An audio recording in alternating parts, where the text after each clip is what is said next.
10 मई 1994 south Africa का नया जन्म हुआ। सदियों के जुल्म के बाद हर साउथ अफ्रीकन ने, चाहे वो कोई भी रंग का हो, आखिरकार अपना वोट डाला। दुनिया ने देखा कि नेल्सन मंडेला, जो कभी बराबरी के लिए एक कैदी थे, देश के पहले अश्वेत राष्ट्रपति बने।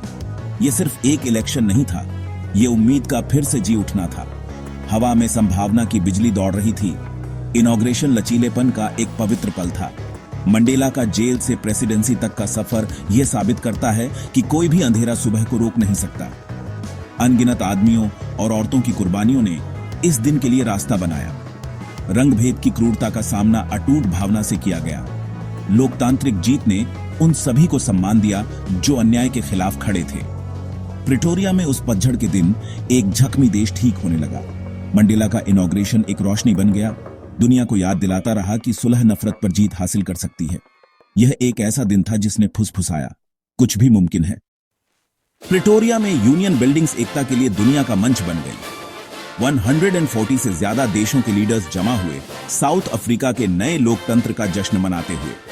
कभी सफेद लोगों की सुप्रीमसी का प्रतीक यूनियन बिल्डिंग्स ने अब एक अश्वेत राष्ट्रपति का स्वागत किया। मंडेला गरिमापूर्ण और शांत अपनी बेटी के साथ शपथ ली, सभी लोगों की सेवा करने का वादा करते हुए।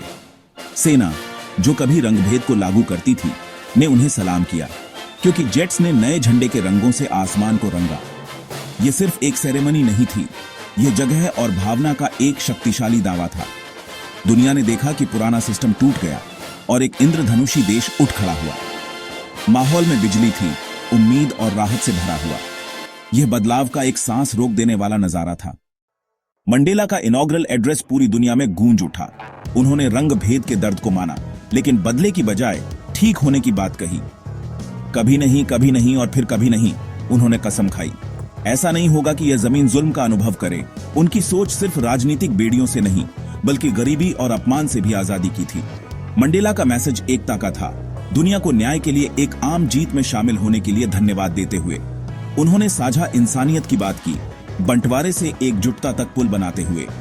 उनके शब्दों ने माफी और उम्मीद के भविष्य के लिए माहौल तय किया। मंडेला की प्रेसिडेंसी बनाने के बारे में होगी, न कि इल्जाम लगाने के।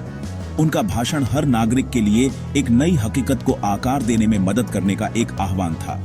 यह कृपा और दूरदृष्टि की एक मास्टरपीस थी। जब लीडर्स जमा हुए तो असली जश्न सड़कों पर फूट पड़ा। सभी नस्लों के लोग नाच रहे थे, गा रहे थे और गले मिल रहे थे। पहली बार साझा आजादी में एकजुट। नया झंडा हर जगह लहरा रहा था, एक नए जन्मे देश का प्रतीक।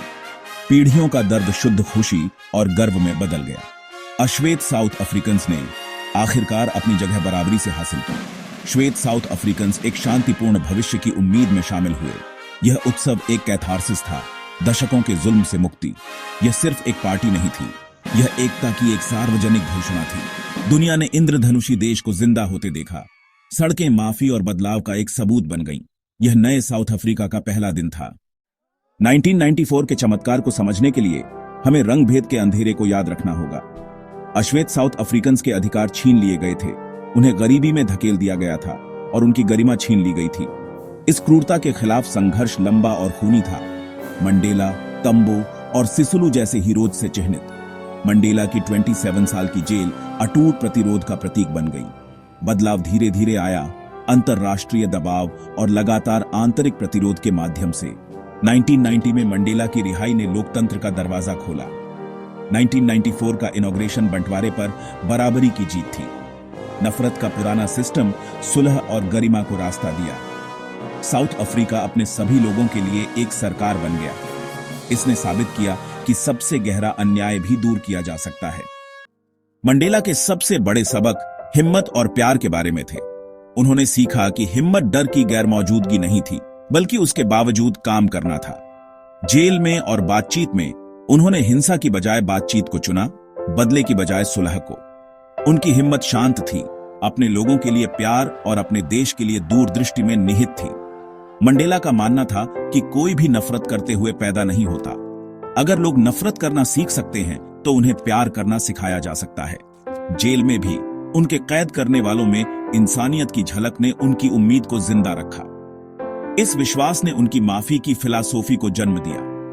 उन्होंने अपने पूर्व जेलर को अपने इनॉग्रेशन में बुलाया, सम्मान पर एक देश का निर्माण करते हुए, न कि बदले पर। मंडेला ने प्यार को चुना, हर किसी में इंसानियत देखते हुए। उनकी जिंदगी हमसे पूछती है, क्या हम बंटवारा चुनते हैं या समझ और प्यार? उनका उदाहरण प्यार चुनने की परिवर्तनकारी शक्ति को दिखाता है। मंडेला समझते थे कि आजादी जिम्मेदारी लाती है।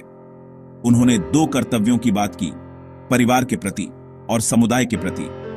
रंगभेद ने दर्दनाक चुनाव मजबूर किए। एक की सेवा करने का मतलब अक्सर दूसरे की कुर्बानी देना था।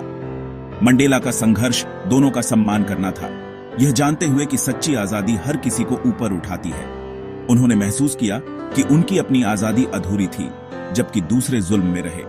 उनकी लड़ाई हर साउथ अफ्रीकन के लिए थी कि वे अपने प्रियजनों और समाज के प्रति अपने कर्तव्यों को पूरा करें। राष्ट्रपति के रूप में उन्होंने सिर्फ अपनी रिहाई का नहीं, बल्कि सभी के लिए पूरी तरह से जीने की संभावना का जश्न मनाया। मंडेला की सोच एक ऐसी दुनिया जहां हर कोई परिवार और समुदाय दोनों का सम्मान कर सके। हम सभी एक दूसरे से जुड़े हुए हैं, हमारी आजादी एक साथ बंधी हुई है। आइए हम उनकी सोच को आगे बढ़ाएं, एकता, गरिमा और उम्मीद की दुनिया का निर्माण करते हुए।